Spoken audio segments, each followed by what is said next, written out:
Bismillahirrahmanirrahim. Innal hamdalillah nahmaduhu wa nasta'inuhu wa nastaghfiruh wa na'udzu billahi min shururi anfusina wa min sayyiati a'malina. Man yahdihillahu fala mudhillalah wa man yudlilhu fala hadiyalah. Wa asyhadu an la ilaha illallah wahdahu la syarikalah wa asyhadu anna Muhammadan 'abduhu wa rasuluh. Amma ba'd.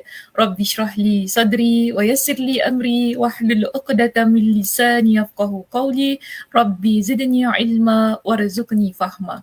Allahumma inna nas'aluka ilman nafi'a wa rizqan tayyiba wa amalan mutaqabbala. Assalamualaikum warahmatullahi wabarakatuh. Apa khabar muslimah kita di Masjid Al-Muttaqin pada pagi ini? Semuanya sihat? Ada sesiapa bersama dengan saya pada pagi ini? Boleh silakan untuk saya lihat komen-komen ceria kita pada pagi ini. Kak Som ada dengan kita. Assalamualaikum Ustazah. Waalaikumsalam warahmatullahi. Kak Som semalam tak datang kuliah ya Kak Som? Macam tak nampak Kak Som. Ya. Ke saya tak perasan ya Kak Som? Sebab kebiasaannya Kak Som hari-hari ada dalam kuliah ni. Mungkin Kak Som ada komitmen lain lah ya semalam. Siapa ada di situ juga? Zahira, okay, Kak Farida, Kak Aisyah juga, Kak Fauzia, Kak Zah kita, tidak dilupakan Kak Zah kita yang sentiasa setia dengan saya. Kak Sophia, Assalamualaikum warahmatullahi. Ya, terima kasih semuanya ya yang sudi menanti. Nak cakap penampakan macam nampak hantu ya Muslimah yang sudi menanti saya keluar di skrin ni kan. Sebab lama juga kita tadi di belakang sebab ada perkara yang saya dan pihak admin cuba selarikan lah berkenaan dengan apa yang akan kita kongsikan ya pada pagi ini. Baik, jadi sudah bersedia untuk kita mulakan pengajian pada pagi ini. Kita akan masuk ke bab yang keberapa, hadis yang keberapa dan di muka surat yang keberapa. Boleh silakan muslimah kita kongsikan dengan teman-teman yang lain bagi mereka yang biasanya mengikuti kuliah kita ni. Kita berada di muka surat yang keberapa? Di hadis yang keberapa? Hadis 40. Okey, hadis 40 page 375. Betul ke tidak tu Kak Aisyah? Ada yang lain? Okey, Kak Zah kata hadis ke-40, muka surat 375. Okey, baik. Suara-suara macam nak hilang hari ni, minta maaf. Masya-Allah, ramai. Okey, lagi? Ada siapa lagi? Okey, Kak Farida kata apa? Hadis 40, muka surat 375. Hajar Sophia kita pun sama. Hadis 40, halaman 375. Betul kan? Dia tanya, betul kan? Betul ke tidak? Ustaz Muslim betul ke tidak? Dia tak tahu tu jawapan dia. Ustaz Muslim dia tak tahu. Ustaz Muslim dia tak ada buku. Okay. Jawapannya adalah betul. Okey, jawapannya adalah betul lah. Ana kena. Yes, dia kena juga pagi ni dengan saya. Jawapannya adalah betul. Okey, sekejap. Ustazah tunjukkan slide kita. Ada tak slide kita pagi ni? Sebentar ya. Okey.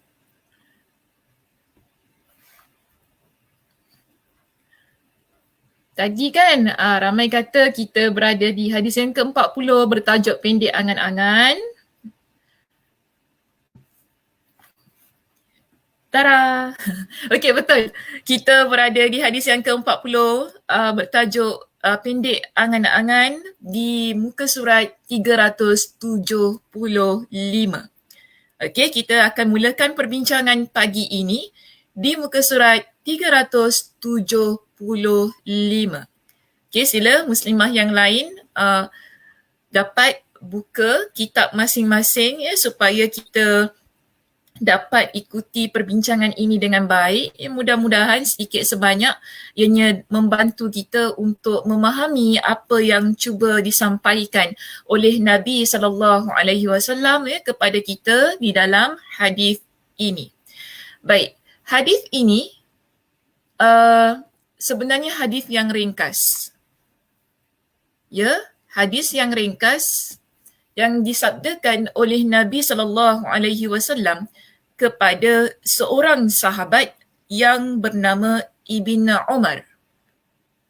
Okay, Ibn Umar radhiyallahu an, atau dengan nama yang lebih tepat, nama dia ialah Abdullah Ibn Umar, yang merupakan anak kepada Umar bin Al-Khattab. Okay, jadi Ibn Umar ni anak kepada Umar bin Al-Khattab. Jadi ada satu keadaannya di sini, jika lihat kepada teks bahasa Arabnya yang saya tampilkan di slide kita pada pagi ini, mungkin kita boleh semak bersama yang mana sanadnya di situ separuh sedikit saja daripada perbincangan sanadnya. An Abdullah bin Umar radhiyallahu anhuma, daripada Abdullah ibn Umar radhiyallahu anhuma qala, dia berkata. Jadi hadis ini diceritakan oleh Ibn Umar yang mana dia sebutkan dengan satu keadaan. Bagaimana keadaannya? Dia ceritakan begini. Akhaza Rasulullah sallallahu alaihi wasallam bimankibi. Apa maksudnya? Dia kata begini. Rasulullah sallallahu alaihi wasallam pernah memegang bahuku. Jadi dalam kes ini, dalam peristiwa ini, Nabi pegang bahu dia. Sebelum Nabi nak sampaikan hadis ini, Nabi pegang bahu dia, dan Nabi SAW pun bersabda kepada dia.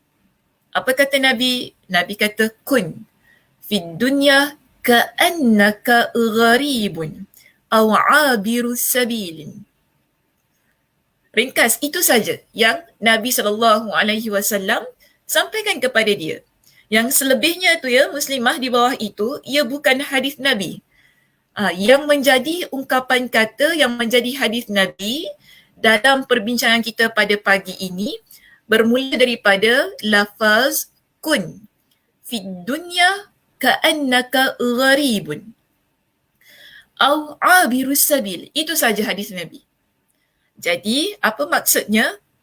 Nabi kata kepada dia, jadilah kamu di dunia ini bagaikan orang asing atau seorang pengembara. Jadilah kamu di dunia ini bagaikan orang asing atau seorang pengembara. Itu saja yang Nabi pesan kepada Ibn Umar. Selanjutnya, perkataan ataupun lafaz yang ada dalam kitab kita ini yang selanjutnya, yang kita nampak macam panjang tu kan, tapi sebenarnya yang kita nampak macam panjang dan kita nampak macam hadis Nabi, tapi sebenarnya bukan hadis Nabi. Ia adalah kata-kata dari Ibn Umar. Jadi apa kata Ibn Umar di sini? Dia kata, wa kana ibnu Umar yaqul. Jadi Ibn Umar juga berkata, bagi dia mengulaslah sedikit tentang apa yang disampaikan oleh Nabi SAW kepada dia.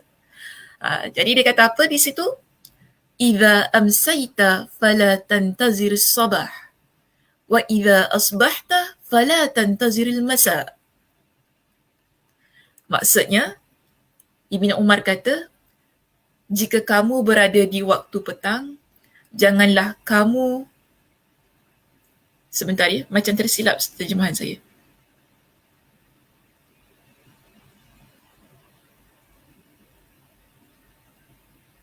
Betul lah. Okay.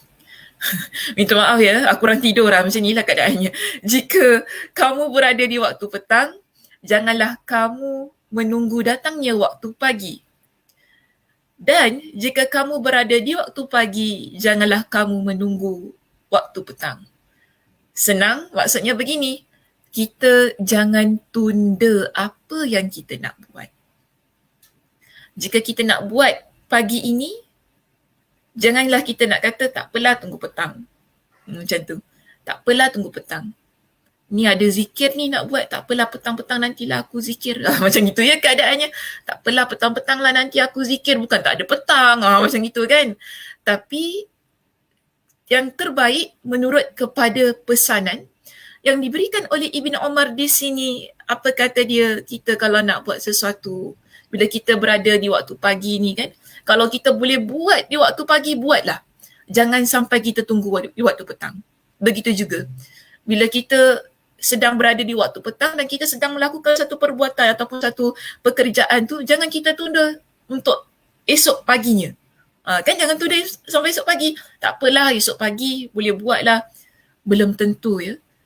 Untuk kita ni ada petang nanti ataupun ada esok paginya. Semua diri kita ni perlu letakkan pesanan ini pada diri. Tak semua orang Allah berikan kesempatan pada dia untuk tunggu esok pagi ataupun pagi ni sekarang kan Allah berikan kesempatan kepada kita untuk tunggu esok, untuk tunggu petang nanti. Sebab kita tak pernah tahu Muslimah, adakah kita masih bernyawa di waktu petang? Bahkan yang kita boleh fikirkan jauh sikit, adakah esok kita masih hidup untuk kita melakukan satu pekerjaan? Yang paling penting dalam konteks perbincangan kita pada pagi ini, adakah kita masih hidup untuk melakukan amal ibadah yang Allah peruntukkan kepada kita? Tak kira sama ada yang sunnah, sama ada yang wajib ataupun yang sunnah. Yang wajib tu lebih-lebih lagi lah ya, perlu kita laksanakan. Dan yang sunnah itu, bila ada kesempatan-kesempatan yang seharusnya dikejarkan, dilakukan. Kan dengan sebaik-baiknya. Contohlah pagi ni kan, ada kesempatan untuk solat sunat duha, lakukan. Jangan tak apalah hari ni tak payah solat sunat duha, esok pagi lah boleh. Belum tentu esok pagi Allah berikan kesempatan untuk kita melaksanakan solat sunat duha. Betul tak? Kita tak tahu lagi. Jadi jangan tunggu-tunggu. Tak apalah, lusa pun boleh solat sunat duha apa. Kan? Bukannya wajib pun solat sunat duha tu. Kita pun kata sedemikian. Maknanya di sini, kalau melihat kepada apa yang diingatkannya oleh Ibn Umar di situ, dia kata jangan tunggu-tunggu. Jangan tunda-tunda. Kalau boleh buat waktu tu, buatlah. Lalu apa lagi yang dia pesan ni di belakang tu kan? Dia pesan begini. Dia kata apa? Wa khuz min sihhatika limaradika wa min hayatika limautika. Ibn Umar kata, gunakanlah waktu sihatmu sebelum sakitmu dan hidupmu sebelum matimu. Ini juga adalah pesanan yang biasa ya, kita dengar. Dan ada juga hadis Nabi SAW yang menyebutkan tentang hal yang sedemikian. Tapi Saza belum lagi lah nak kongsikan hadisnya sebab perenggan yang akhir itu nanti kita insyaAllah ya kita akan bincangkan di sesi-sesi yang akan datang. Jadi yang penting kita fahami terlebih dahulu apakah maksud daripada lafaz dalam bahasa Arab ini. Jadi dikatakan di situ Ibn Umar dia nasihatkan kepada kita. Masa kita sihat, gunakan dengan sebaik-baiknya waktu yang kita miliki. Sebelum kita jatuh sakit, buatlah perkara-perkara kebaikan yang boleh kita laksanakan. Ini adalah dua nikmat yang Allah Subhanahu Wa Taala berikan kepada manusia. Iaitu apa? Waktu sihat kita, waktu lapang kita. Ya, waktu sihat kita, waktu lapang kita. Allah berikan kepada kita yang seharusnya digunakan dengan sebaik-baiknya. Terutamanya, kita gunakan ia untuk hal-hal berkaitan dengan akhirat kita. Inilah yang sebenarnya Nabi SAW ingin sampaikan kepada Ibn Umar. Yang mana Nabi kata ketika kita hidup di dunia ini, jadilah seperti orang asing dan jadilah seperti seorang pengembara. Apa yang boleh kita fahami kalau kita nak ambil ya, intipati daripada perbincangan hadis ini? Kita lihat begini. Imam Ibn Rajab Al-Hanbali dalam kitab ini, dia ada memberikan sedikit ya daripada intipati yang terkandung dalam hadis ini. Jika kita rujuk di perenggan yang bawah sekali dalam kitab kita di muka surat 375, di situ Imam Ibn Rajab Al-Hanbali dia letakkan sedikit penjelasannya yang telah saya juga letakkan sebagai bentuk point form kita di sini untuk mudahlah dicatatkan bagi muslimah-muslimah yang mungkin tidak memiliki kitab. Jadi di situ Imam Ibn Rajab Al-Hanbali menyatakan begini, hadis ini adalah pokok. Pokok tu maksudnya sesuatu perkara yang penting yang menganjurkan supaya kita ni sebagai manusia memiliki angan-angan yang pendek ketika kita hidup di dunia. Maksudnya jangan terlampau ambitious kan? Ya, boleh faham ya perkataan itu? Terlampau memiliki cita-cita yang begitu besar tentang keduniaan kita sehingga kita lupa tentang akhirat. Memiliki cita-cita tidak salah ya muslimah. Kita sememangnya seharusnya dan sewajarnya kita memiliki cita-cita yang tinggi, semangat juang yang tinggi, itu seharusnya ada pada diri kita. Namun jangan sampai cita-cita yang kita miliki menyebabkan kita menolak tepi hal-hal akhirat kita. Jadi ini peringatan daripada Nabi SAW. Seboleh mana pendekkan angan-angan kita supaya angan-angan yang pendek itu mengingatkan kita tentang akhirat kita. Namun, jangan salah faham juga. Nabi tidak memerintahkan kita membuang semua cita-cita yang kita miliki. Jadi jangan salah faham. Sebab itu penting belajar syarah hadis. Ya, kalau kita belajar hadis ni, kita tak belajar syarah dia. Kita cuma baca-baca hadis tu. Oh, hadis ni kata jangan ada cita-cita macam tu. Kita faham sikit-sikit gitu kan. Susahlah kita nanti. Nak hidup ni susah nanti. Semua benda tak boleh nak buat dah. Jadi penting kita belajar, kita fahami hadis ini dengan sebaik-baiknya.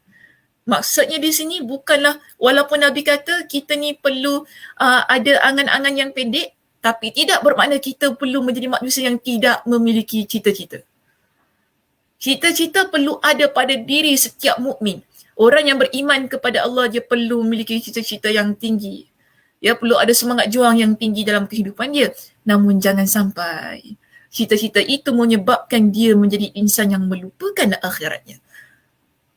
Sebab itu Nabi pesan kepada kita dengan hal yang sedemikian.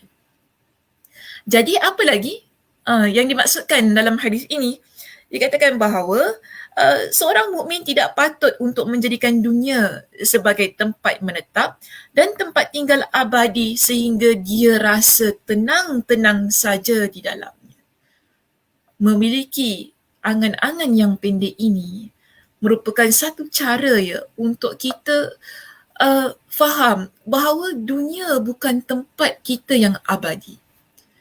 Sebagai seorang yang beriman kepada Allah, kita ni muslimah sebagai seorang yang mukminah, iaitu orang yang beriman, wanita-wanita yang beriman, kita ada kehidupan yang kekal abadi yang lain selain daripada kehidupan dunia ini, iaitu akhirat. Apabila kita memendekkan angan-angan dan cita-cita kita, ia merupakan satu peringatan, satu keadaan yang mendidik diri kita agar kita menjadi seorang muslimah yang ingat bahawa dalam hidup ini kita ada satu tempat yang lebih kekal, lebih abadi untuk kita tuju. Apa ia? Akhirat kita. Akhirat kita, tempat yang lebih abadi. Dunia ini dia cuma sementara sahaja. Ya, sementara sahaja. Sebab itu, di sini kan jelasan kepada kita, tetapi hendaklah dia di dunia ini bagaikan seorang yang sedang dalam perjalanan safar, yang sedang menyiapkan barang bawaannya untuk segera pergi. Atau dengan kata lain, sebagaimana yang saya muatkan di slide kita yang terpapar di skrin masing-masing pada pagi ini, hidup kita di dunia sebagai seorang yang sedang dalam perjalanan untuk menuju destinasi kita yang kekal abadi. Yang mana kita menyiapkan bekal jalan di dunia ini. Okey, nak beli apa? Macam tu kan, dia tu kan. Nak beli apa? Nak bawa untuk balik akhirat ni begitu. Sekarang ni nak bawa apa pergi akhirat tu? Jadi kita jalan di dunia ni untuk simpan bekal bagi perjalanan pulang kita di akhirat. Jalan, oh nampak ni lah, ini bagus ni untuk akhirat saya. Ambil, simpan. Dia begitu hidup ni di dunia. Jalan lagi, okay, tadi dah ambil kan, yang kita nampak, oh ini bermanfaat untuk akhirat saya. Kita ambil, simpan, jalan lagi, maknanya kita tak stay kat tempat tu lama-lama, Muslimah. Dunia begitu. Ya, kita tak stay di situ lama-lama, duduk sampai kekal abadi kan, happy, senang, lenang, tenang, duduk goyang kaki kat satu tempat, tidak. Jadi dunia ni ibaratnya ialah daripada satu tempat ke satu tempat, ya, sebagai seorang yang dalam perjalanan, dia nampak apa yang baik untuk akhiratnya, dia ambil, dia simpan, jadikan bekalan dia, sampailah dia tiba ke akhirat. Begitu situasinya. Okey, saya harap jelas ya berkenaan dengan intipati perbincangan untuk apa yang terdapat dalam hadis kita yang ringkas itu tadi. Baik, kita terus masuk kepada syarah hadis kita pada pagi ini. Tadi macam dah bersyarah Ustazah ya, belum masuk lagi rupanya dia. Okey. Baik, kita rujuk pada muka surat 376 dalam kitab kita ya Muslimah.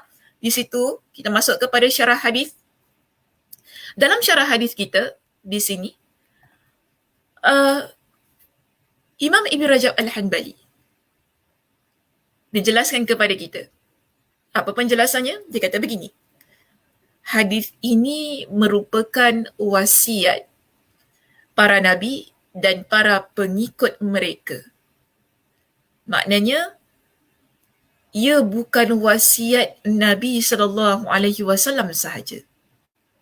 Nabi-nabi yang terdahulu juga memberikan wasiat yang sama kepada kaum mereka.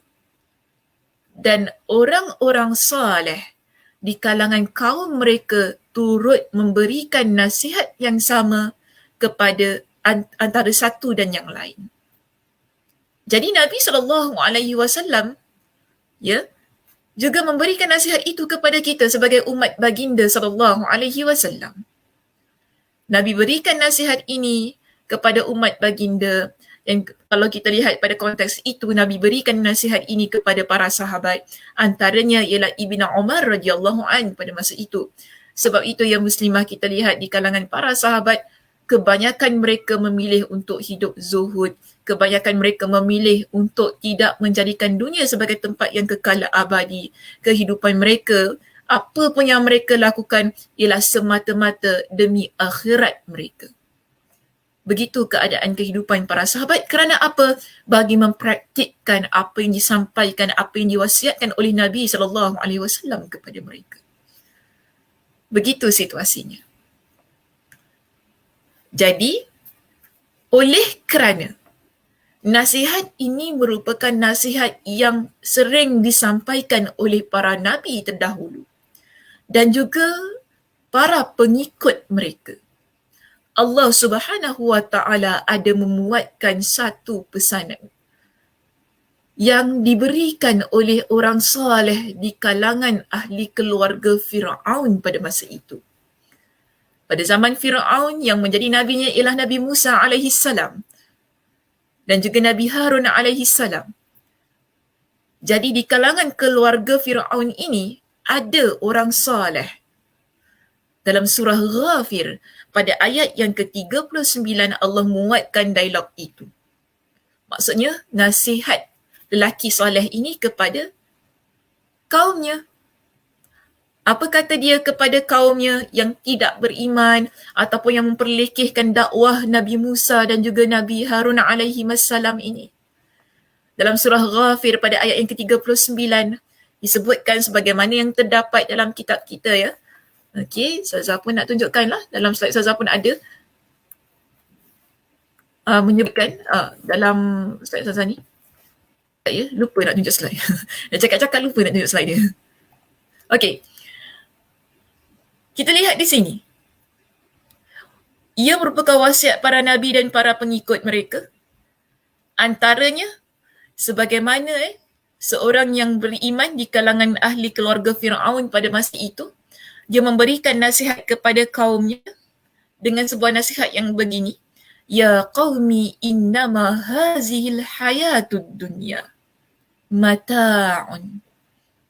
Wahai kaumku, sesungguhnya kehidupan dunia ini hanyalah kesenangan untuk sementara waktu sahaja. Nampak ya? Nasihat tersebut sudah diberikan. Ni pada zaman bila tadi saya sebut? Pada zaman Nabi Musa alaihissalam. Jauh tu zamannya. Ya, pada zaman Nabi Musa alaihissalam. Dan yang ini bukan kata-kata Nabi Musa ya. Ini adalah kata-kata orang yang beriman di kalangan ahli keluarga Fir'aun untuk menunjukkan bahawa wasiat ini, pesanan ini diberikan oleh para nabi yang terdahulu dan juga disampaikan oleh pengikut mereka yang beriman kepada mereka kepada kaum yang ada pada masa itu. Dia begitu keadaannya. Jadi di sini, orang ini tidak disebutkan ya, dalam tafsir juga tidak disebutkan siapa nama lelaki tersebut. Cuma dikatakan bahawa dia adalah di kalangan orang mukmin, orang yang beriman dalam keluarga Fir'aun yang memberikan nasihat tersebut. Jadi dia kata tentang dunia yang sedang mereka duduk ni, yang mereka, sebab pada masa itu ya, kita tahu Fir'aun ni hidupnya mewah, berlimpahkan emas, permata, mutiara, kemewahan yang melimpah ruah dalam kehidupan mereka. Jadi dia pesan kepada orang yang tidak mahu beriman kepada apa yang dibawa oleh Nabi Musa pada masa itu. Ingat, dia kata, dunia ni sementara. Tempat yang kita hidup ni dengan keadaan yang mewah, yang bermandikan emas dan permata ini, ia adalah tempat yang sementara. Sedangkan wa innal akhirata hiya darul qarar. Dan sesungguhnya hari akhirat itulah sahaja negeri yang kekal. Ini dia kata kepada orang di sekitarnya. Akhirat ialah negeri yang kekal. Sebab itu muslimah, Nabi SAW ketika Nabi menceritakan lifestyle dia, gaya hidup dia, ya, dalam sepanjang hayat baginda ini, Nabi SAW ceritakan bagaimana baginda menjalani kehidupannya. Lihat kepada hadis yang terdapat selepas ayat ini dalam kitab kita. Apa kata Nabi? Nabi SAW bersabda, Nabi sebutkan, Mali walid dunya innama mathali innama mathali wa mathalud dunya kamathali rakibin qala fi zilli syajaratin fi yawmin sa'ifin thumma raha wa taraka. Ni Nabi jelaskan kepada kita bagaimana kehidupan baginda. Nabi kata apa? Apakah urusanku dengan dunia ini? Mali walid dunya. Apa urusanku dengan dunia ini? Maknanya macam Nabi kata dunia ni tak ada apa-apa bagi baginda. Sekadar tempat untuk Nabi SAW menjalani kehidupannya bagi sebuah kehidupan yang lebih kekal abadi, iaitu akhirat. Jadi Nabi SAW kata apa di situ? Nabi kata, sesungguhnya perumpamaanku dengan dunia seperti perumpamaan pengembara. Ini sama bukan? Sebagaimana yang Nabi pesan kepada Ibnu Umar tadi. Nabi kata apa kepada dia? Masih ingat lagi? Nabi kata kepada dia, jadilah engkau di dunia ini seperti orang asing atau seperti seorang pengembara. Lantaran begitulah kehidupan baginda. Buktinya dalam hadis ini, ya, dalam hadis yang diriwayatkan oleh Imam Ahmad dengan status hadis yang sahih ini, Nabi SAW sebutkan tentang perumpamaan baginda yang hidup di dunia ini seperti seorang pengembara. Lalu Nabi SAW explain, Nabi jelaskan apa maksud kehidupan sebagai seorang pengembara itu. Nabi kata apa? Fi zilli syajaratin fi yaumi sa'ifin thumma raha wa tarakaha. Seperti orang yang sedang berjalan, kemudian dia nampak ada pokok. Suasana tengah panas terik sekarang ni.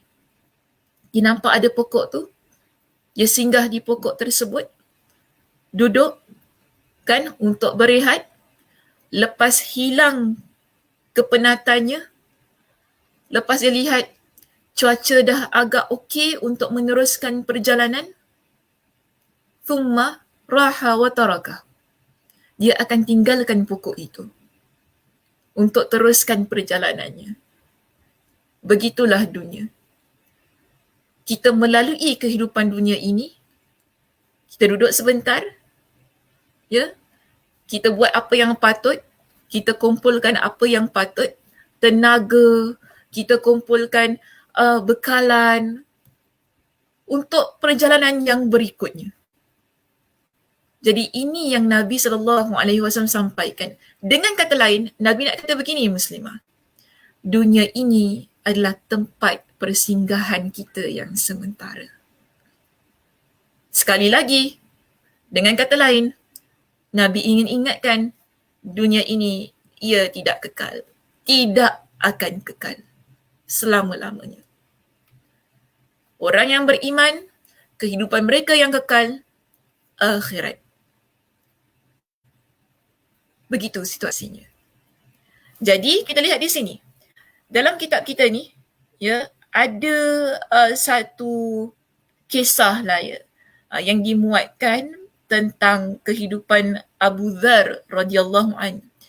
Abu Dhar radhiyallahu anhu Muslimah, dia terkenal sebagai seorang yang zuhud, seorang yang tawadhu, ya, jadi dia tidak berlebih-lebihan dalam kehidupan dunianya. Dan apa yang ada itulah bagi dia. Konteks kehidupannya begitulah ya, keadaan dia begitu. Jadi ada seseorang ni, dia datang ke rumah Abu Dhar. Lalu orang itu menoleh melihat ke sana kemari di rumah beliau. Jadi orang ini, dia datang ke rumah Abu Dhar tu tadi. Dia tengok sana tengok sini kan, kenapa dia tengok sana tengok sini tu? Jadi dia pun kata gini, wahai Abu Dhar, mana peralatan rumah kalian ini? Dia pelik lah, kenapa rumah dia tak ada apa-apa, kan? Macam kosong. Tak ada apa-apa pun dalam rumah tu. Jadi, Abu Dhar pun dia jawab, ya? Dia kata, kami memiliki rumah yang akan kami tuju. Dia kata begitu. Kami memiliki rumah yang akan kami tuju. Maksudnya, bagi Abu Dhar ni, rumah dia bukan dunia. Rumah dia adalah akhirat.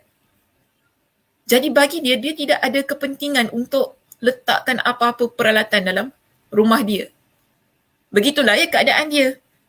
Kemudian orang ini kata, anda harus memiliki perlengkapan rumah selama anda masih ada di sini. Tapi Abu Dhar pun jawab begini, sesungguhnya pemilik rumah ini tidak akan meninggalkan kami di sini. Sesungguhnya pemilik rumah ini, maksudnya Allah, kan, tidak akan meninggalkan kami di sini. Maksudnya Allah akan pindahkan kita ke sebuah tempat yang lebih kekal dan abadi. Ini kita lihat pada konteks kehidupan Abu Dhar lah ya pada masa itu. Jangan pula Muslimah kita lepas ni kita tak ada sofa dalam rumah, ya, tak ada kipas, semua tak ada, kosong dalam rumah, tak ada satu benda pun. Kenapa gitu? Zuhud Ustazah, Abu Dhar macam gitu? Bukan. Bukan gitulah, ya. Abu Dhar lah. Ini sebagai contoh untuk menunjukkan kepada kita, orang sebagaimana Abu Dhar ini, ya, dalam konteks kehidupan dia, sebab konteks kehidupan Abu Dhar bukan sebagaimana kita Muslimah. Ya, kita hidup dalam pada tahun 2021 ni, susahlah kita kan. Kalau sekiranya tidak ada kelengkapan rumah, bayangkan kita tak ada washing machine. Tak ada washing machine. Macam mana? Boleh? Boleh ke Muslimah? Siapa di sini cuci baju dengan tangan dia? Boleh saya lihat komen di situ. Ada ke yang cuci baju menggunakan tangan pada hari ini?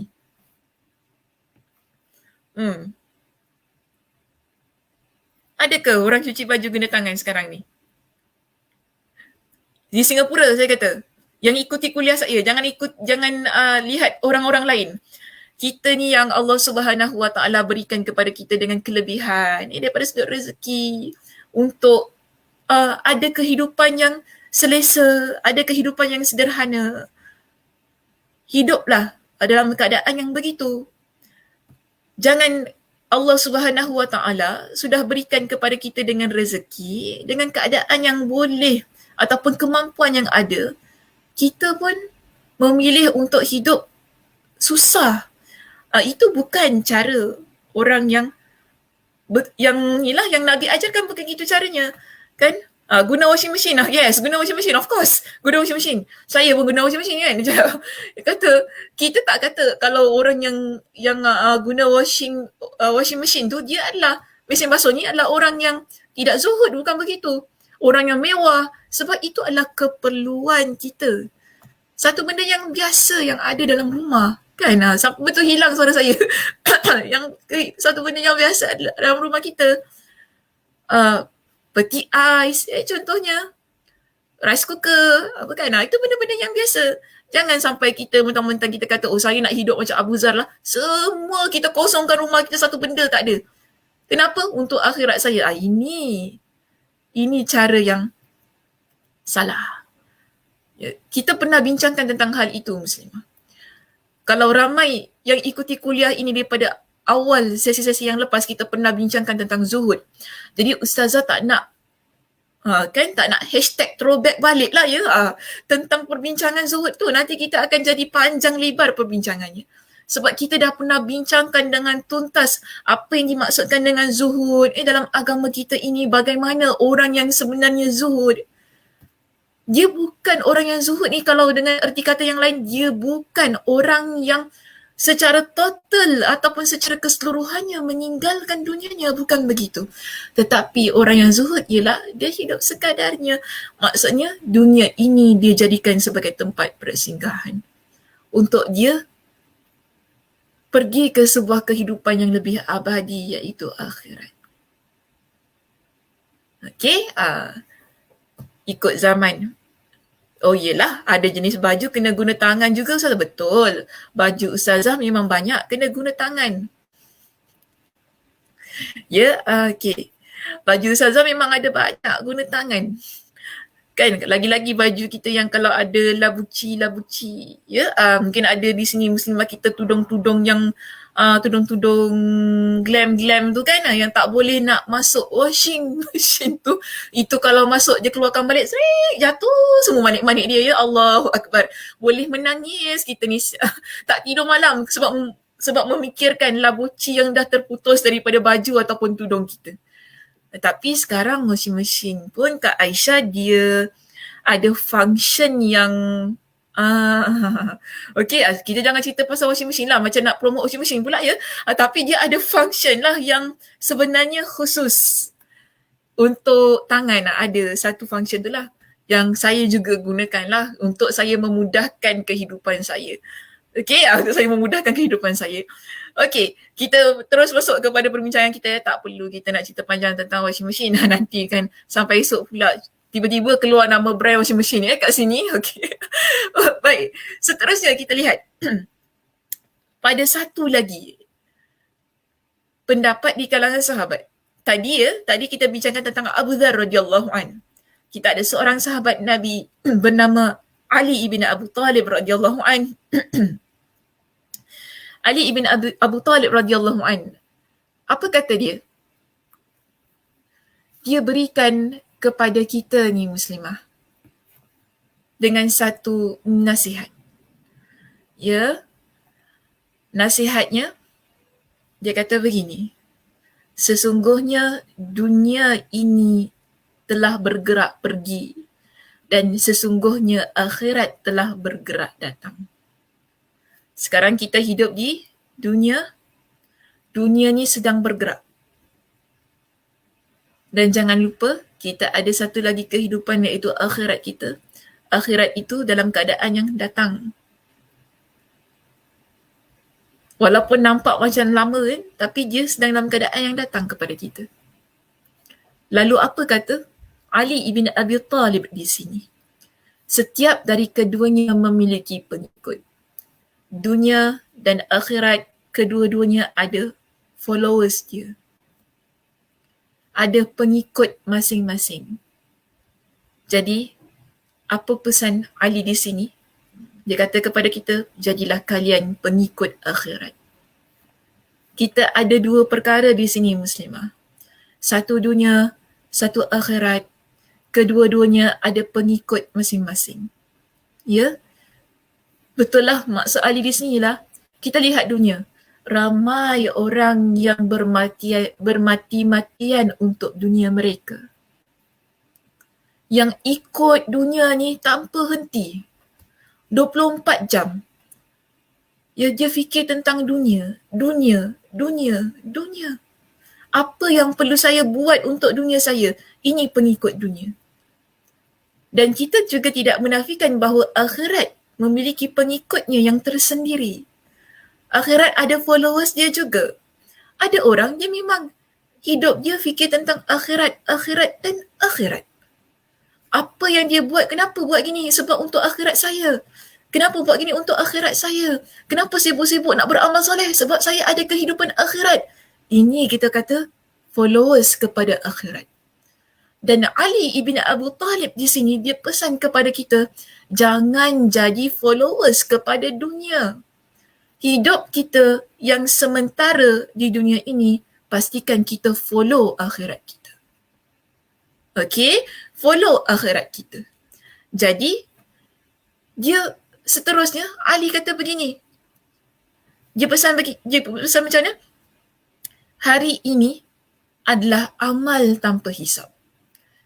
Sekarang kita hidup ni, kita beramal sebanyak-banyaknya, ya, kita kumpul pahala sebanyak-banyaknya, yang mana Allah belum hisap lagi. Sebab tu ia adalah keadaan yang mana belum lagi ada perhitungan. Maknanya Allah belum timbang lagi amal kita ni. Bila berlakunya pertimbangan amal, sedangkan esok ni maksudnya akhirat. Jadi Ali kata apa? Esok nanti, iaitu akhirat kita, ia adalah hari yang mana adanya hisab tanpa amal. Jadi Ali ingatkan kepada kita, hidup kita, kenapa kita perlu jadi followers kepada akhirat? Ya, kenapa kita perlu jadi followers kepada akhirat? Kerana akhirat ialah sebuah tempat yang mana kita dah sampai di situ, hanya ada penghisaban amal soleh. Amal baik dan buruk kita, dah tak ada lagi tempat beramal soleh. Dah stop dah. Pada masa tu kita nak nangis, tak guna. Dan orang yang follow akhirat, dia akan jadikan hari ini, dunia ini sebagai tempat untuk dia beramal soleh sebanyak-banyaknya. Kerana dia tahu nanti bila dia dah sampai di akhirat kelak, dia dah tak boleh nak beramal. Sebab itu Allah banyak ingatkan kepada kita dalam Al-Quran, berapa ramai nanti ketika sampai di akhirat, mereka menangis, mereka minta kepada Allah, kenapa tak pulangkan aku di dunia untuk aku beramal soleh? Bahkan ada yang merayu kepada Allah, pulangkanlah aku ke dunia wahai Allah, walaupun dengan sekelip mata, agar aku boleh menjadi orang yang bersedekah sebanyak-banyaknya. Kita akan menangis di hadapan Allah. Kita akan fikir balik masa kita dah sampai di dunia, di akhirat kelak tu, tempat yang kekal abadi yang kita tak boleh nak kembali di dunia ini muslimah. Kita akan menangis di hadapan Allah bila kita tengok amal yang kita dah dihisap oleh Allah tu depan mata kita. Kita akan kata, kenapa di dunia dulu aku tak beramal soleh? Kenapa aku tak buat amal soleh sebanyak-banyaknya? Kenapa tak sedekah sebanyak-banyaknya? Kenapa tak tolong orang? Kenapa tak jadi baik? Kita akan fikirkan semua itu, dan yang ada pada masa tersebut di akhirat itu, penyesalan yang tidak berkesudahan. Itu jadinya kita nanti. Atas dasar itu, Ali ibn Abu Talib ingatkan kepada kita, jadi followers akhirat. Orang yang menjadi followers kepada akhirat, dia akan jadikan dunia tempat dia beramal soleh. Apa sahaja yang dia lakukan, dia belajar. Kenapa belajar? Akhirat. Dia buat apa-apa. Kenapa jadi isteri yang solehah? Akhirat. Kenapa jadi ibu yang nak mendidik anak ni menjadi anak-anak yang baik? Untuk akhirat saya. Kenapa saya nak jadi seorang yang taat kepada kedua ibu bapa? Akhirat saya. Setiap sesuatu yang kita lakukan muslimah di dunia ini, daripada sekecil-kecilnya hingga kepada sebesar-besarnya, ia akan menjadi sesuatu yang Allah hitung di akhirat. Apa pun yang kita buat, daripada perbuatan baik kita hinggalah perbuatan jahat kita, tidak ada satu pun yang akan Allah lupakan. Allah akan hisap, Allah akan hitung, dan kita akan nampak hisap kita ataupun perhitungan amal soleh dan amal buruk kita ini di akhirat. Ini yang Ali ingatkan kepada kita.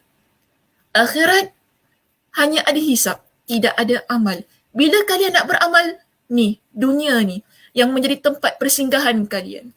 Tapi bayangkan kalau kita menjadi followers kepada dunia muslimah. Kita tidak akan ingat kepada akhirat kita. Yang kita fikirkan ialah macam mana saya nak jadi bagus dekat dunia ni. Macam mana saya nak jadi perfect dekat dunia ni. Macam mana saya nak jadi hebat di dunia ini. Sehingga tak ada orang boleh challenge saya. Kita akan fikirkan begitu. Macam mana saya jadi seorang wanita yang hebat, seorang wanita yang dipandang oleh orang lain. Sehingga bila orang lain melihat saya, bagusnya dia tu kan. Bagaimana saya nak jadi sedemikian? Kita akan usaha ke arah dunia kita dan kita akan usaha ke arah pandangan manusia, bukan pandangan Allah. Bahaya orang yang follow dunia ni muslimah. Amat bahaya. Kerana yang dia buat, yang dia ingat hanya dunia, dia lupa tentang akhirat. Indah pesanan Ali bin Abu Talib di sini. Sangat indah. Ia mengingatkan kepada kita kepada Allah. Ia mengingatkan kepada kita tujuan kita hidup di dunia ini tidak lain dan tidak bukan adalah untuk beribadah kepada Allah. Sebagai seorang yang beriman kepada Allah, setiap sesuatu yang kita lakukan, ia akan menjadi nilai yang ibadah di sisi Allah bila kita lakukan lillahi ta'ala. Hatta senyum kita kepada saudara kita muslimah, jika dilakukan dengan seikhlas hati, Allah kira ia sebagai ibadah, bukan? Lihat betapa indahnya agama kita. Perkara yang kecil kita lakukan ikhlas kerana Allah, Allah berikan nilaian dan ganjaran. Dimasukkan dalam timbangan amal soleh kita untuk kita bawa ke akhirat kelak. Sebab itu ya, kalau kita lihat kepada muka surat kita yang ke-377, ada satu subtopik di situ yang mana menjelaskan keadaan orang mukmin yang seharusnya di dunia. Kita ada dua keadaan muslimah yang perlu kita ingatkan pada diri kita. Sebagaimana yang terkandung di dalam hadis ini. Dua sahaja ya keadaan hidup kita yang perlu kita ingatkan pada diri kita. Iaitu keadaan orang mukmin di dunia ini. Bagaimana kehidupan dia? Apa yang perlu dia tempat ataupun pada kategori yang mana perlu dia letakkan hidup dia ini sebagai followers akhirat itu tadi. Ya, sebagai followers akhirat itu tadi, dia perlu tempatkan diri dia dalam keadaan yang bagaimana, kondisi yang bagaimana perlu dia jalani kehidupan ini. Sebagaimana yang Nabi SAW pesan kepada Ibn Umar ketika Nabi pegang bahu dia. Nabi ingatkan kepada dia dua keadaan. Ya, Nabi kata kepada dia tadi apa? Jadilah orang asing. Orang asingnya bukan makhluk asing. Beza maknanya tu muslimah. Tiba-tiba nak jadi makhluk asing. Lari jiran kita nampak kita kan, oi, dia jadi makhluk asing lah. Itu beza ya, orang asing. Jika lihat ya, dalam kitab kita ini, dia kata apabila dunia ini bukanlah tempat tinggal dan kediaman bagi seseorang Muslim, iaitu kediaman yang kita lihat dia sebagai satu kediaman yang kekal dan abadi, maka sayogianya seorang mukmin di dunia berada dalam salah satu dari dua keadaan ini. Ia perlu berada pada salah satu daripada dua keadaan ini. Apa dia? Okay, jelas sebagaimana yang terdapat di slide saya, juga yang terdapat di dalam kitab kita. Dia kata apa? Dia menjadi seolah-olah orang asing yang tinggal di negeri orang yang hanya menginginkan untuk berbekal buat kembali ke negerinya. Ini keadaan kita yang pertama. Keadaan kita yang pertama. Orang asing iaitu dia tinggal di negeri orang yang hanya, yang mana maksudnya tinggal di negeri orang yang hanya menginginkan untuk berbekal, untuk berbekal buat kembali ke negeri dia. Contoh, kita kerja di tempat orang lain. Tempat itu bukan negeri kita yang abadi kan? Maksudnya bukan tempat tinggal kita lah. Tapi kita duduk di tempat itu untuk mencari rezeki. Yang mana kita tahu tempat ini sementara untuk kita, yang kita jadikan ia hanya sebagai tempat persinggahan kita. Kita kumpul rezeki kita, dah banyak kan duit tu kan, kita akan bawa pulang ke tempat kita. Begitu keadaan orang asing. Macam foreign talent lah kan, datang Singapura ni, macam itulah kan. Boleh lah kan, kita panggil begitu kan. Dia bekerja di tempat ini. Bukan adakah dia akan duduk selama-lamanya bekerja di tempat itu, tidak. Tapi nanti bila dia lihat ya rezekinya dah dapat dikumpulkan dengan banyak, dia akan pulang ke tempat dia. Begitu situasi orang asing. Ataupun kita tempatkan pada keadaan yang kedua. Sebagai seorang pengembara. Bagaimana keadaan pengembara itu? Di sini Imam Ibn Rajab Al-Hanbali jelaskan kepada kita. Orang yang mengembara ini seolah-olahnya dia adalah seorang musafir. Kalau dalam kitab dia guna perkataan musafir. Tapi saya terjemahkan sebagai seorang yang pengembara. Yang tidak menetap sama sekali. Dia tak duduk sama sekali. Kita contoh Muslimah, kita pergi travel lah. Kita pergi mana? Pergi Turki lah kita kata. Kita pergi Turki. Adakah kita nak duduk kat Turki tu? Tak. Kan? Kita just travel, jalan-jalan. Begitu keadaannya. Tapi adakah kita nak duduk menetap di situ selama-lamanya? Walaupun kita, cantiknya Turki ni, kalau pergi bursa tu kan, naik kat dekat gunung yang bersalji tu, cantiknya tempat ni, macam tak nak turun. Macam tak nak turun. Macam je, tapi nak turun je. Macam tak nak turun. Tapi adakah kita kata, aku nak duduk lah dekat Turki ni untuk selama-lamanya? Tidak. Sebab kita cuma jalan. Sebagai seorang pengembara, orang yang musafir, melihat tempat orang, lihat-lihat apa yang ada, kan apa yang bermanfaat untuk kita, yang boleh kita bawa pulang ke tempat kita, ke tempat tinggal kita, yang mana siang dan malam dia berjalan. Tapi tujuannya ialah dia akan pulang ke tempatnya. Siang malam memang dia berjalan. Siang pergi sana, pergi sini, jalan sana, jalan sini. Malam kalau ada program lain nak jalan sana, jalan sini. Begitu situasinya, keadaan begitu. Tapi, adakah selama-lamanya dia nak jalan di tempat tersebut? Tidak. Dia akan pergi daripada satu tempat ke satu tempat. Dia akan ambil apa yang boleh dia pelajari daripada tempat itu, apa pengajarannya, apa yang memberi manfaat kepada dia, dia ambil untuk dia bawa pulang. Tapi dia tak stay lama di tempat tersebut. Pengembara begitu keadaan dia. Okey, jadi dua keadaan ini yang perlu kita faham, yang perlu kita pilih, kita nak jadi mana satu? Adakah kita nak jadikan kita sebagai orang asing? Orang asing, bukan makhluk asing ya. Orang asing atau pengembara. Kedua-duanya boleh, kita pilih. Yang penting kita pilih, kita nak jadi yang mana satu? Ini pesanan Nabi SAW kepada kita. Okey, baik Muslimah, itu sahaja perbincangan kita untuk pagi ini. InsyaAllah minggu hadapan saya akan kupas dengan lebih lanjut sebab kita ada lagi perbincangannya untuk dikupaskanlah orang asing itu bagaimana, pengembara itu bagaimana kan. Tadi pun kita ada baca pendapat daripada Ibn Umar yang menyebutkan tentang gunakan masa sihat kita, gunakan masa lapang kita. Jadi kita akan jelaskan satu persatu maksud ungkapan Ibn Umar itu. InsyaAllah pada minggu hadapan. Okay, masa kita pun tidak mengizinkan, kita pun dah masuk ke jam 11.20 ya pada pagi ini. Mungkin yang lain ada komitmen lain untuk dilaksanakan dan kita pun mula lewat ya tadi. Hampir ke jam 10.30 ya. Mohon maaf di atas masalah-masalah yang tak dapat dielakkan. Masjid Mutakin ni bila pagi je ada je masalah Sakinah tu kan. Nah, macam mana ya, begitulah qadarullah masya'Allah fa'ala, begitulah keadaannya. Jadi mudah-mudahan saya harap apa yang kita bincangkan pada pagi ini sedikit sebanyak dapat memberi manfaat ya kepada kita semua.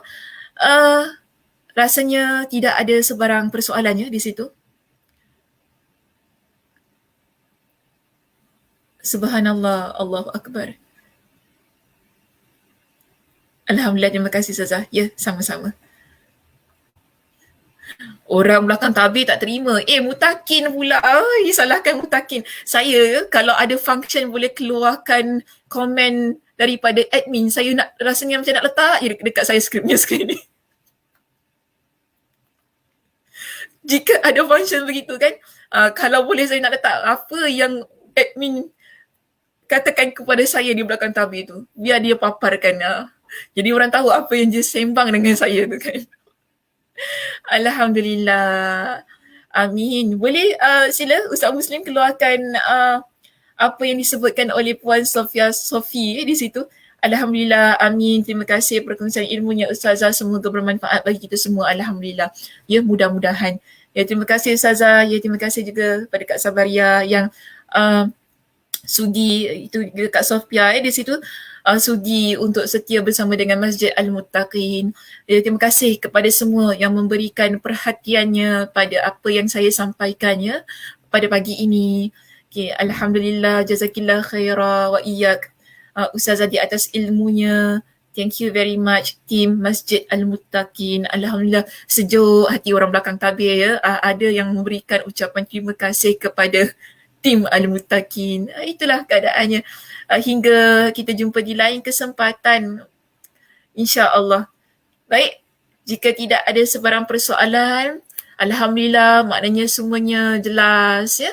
Jadi kita tutup kuliah kita pada pagi ini. Mudah-mudahan Allah Subhanahu Wa Taala memberikan kepada kita dengan kesihatan. Ingat ya Muslimah, jaga kesihatan masing-masing ya, jaga diri seboleh mana. Kalau tidak ada apa-apa keperluan, duduklah di rumah ya, itu lebih baiklah untuk kita agar kita dapat menjaga diri kita, ahli keluarga kita. Jika nak keluar pun maknanya banyaklah ya perkara yang perlu kita perhatian, jangan ambil remeh tentang menjaga apa-apa yang telah ditetapkan ya, oleh pihak pemerintah. Yang mudah-mudahan Allah Subhanahu Wa Taala menjaga kita, berikan kesihatan kepada kita dan juga Allah memberikan kita dengan kelapangan masa untuk terus-terusan mengikuti kuliah-kuliah yang dianjurkan oleh Masjid Al-Muttaqin. Hingga kita berjumpa lagi di minggu hadapan, di waktu yang sama, di kesempatan yang sama, di tempat yang sama ini insya-Allah. Saya tutup dengan tasbih kafarah. Subhanakallahumma wa bihamdika asyhadu an la ilaha illa anta astaghfiruka wa atubu ilaik. Assalamualaikum warahmatullahi wabarakatuh.